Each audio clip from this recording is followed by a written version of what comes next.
Maybe I grew up in a different time, but there was a point in American history where lying to Congress was actually a really big deal. If you were a president, you could get impeached for that, which is what happened in my life when I was coming of age in the 1990s. But I guess today things are a little different. You can lie to Congress, you can get busted lying to Congress, and maybe they'll do something, maybe they won't. And the latest instance we have of somebody who most likely lied to Congress is Amazon founder Jeff Bezos. Here's what happened. Last year, Bezos and several other Amazon executives testified to Congress about their so-called anti-competitive practices, which all of them, including Bezos himself, denied were a thing.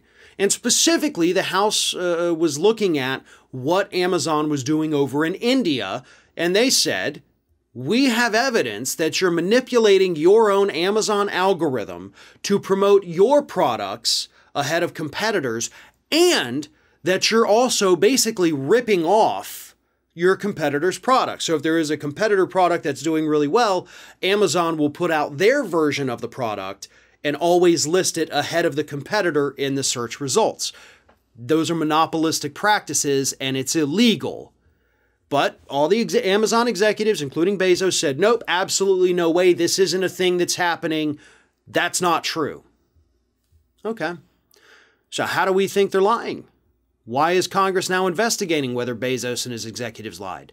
Well, I'm glad you asked that question because there was a massive Reuters report that came out recently that basically showed us using documents from Amazon that these individuals are lying, that they knew there was algorithm manipulation that placed Amazon products ahead, and of course that they were basically, again, ripping off their competitors' products so that they could get those sales instead of the other retailers using Amazon basically as their storefront.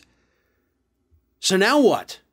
Well, the House Judiciary Committee has announced that they are now investigating this, but think of how glorious this could be, folks. We might have Jeff Bezos busted lying to Congress. Doesn't that seem like that would be a bigger story here in the United States? I mean, there's probably a good reason why the Washington Post isn't covering it, right? But where the hell is everybody else on this? I got this story from BBC. Okay, I had to get it from an overseas news outlet in order to find out what in the hell is going on in our country. And I don't think that's an accident. I think that is an indictment of the American media. Oh, everybody loves to go after Jeff Bezos, right? But when it actually comes down to a potential criminal action by Jeff Bezos, the media is silent. And there is absolutely no excuse whatsoever for that. So this investigation is going to move forward. Maybe Bezos lied, maybe he didn't. But this should still be headline news across the country when one of, if not the most wealthy human being on the planet, lied to the United States Congress about his business's deceptive practices. I think that warrants a little more coverage. Ring of Fire has fresh content 7 days a week, so if you want to be reminded about it, don't forget to subscribe to the channel, hit the little bell to be notified every time a new video goes up.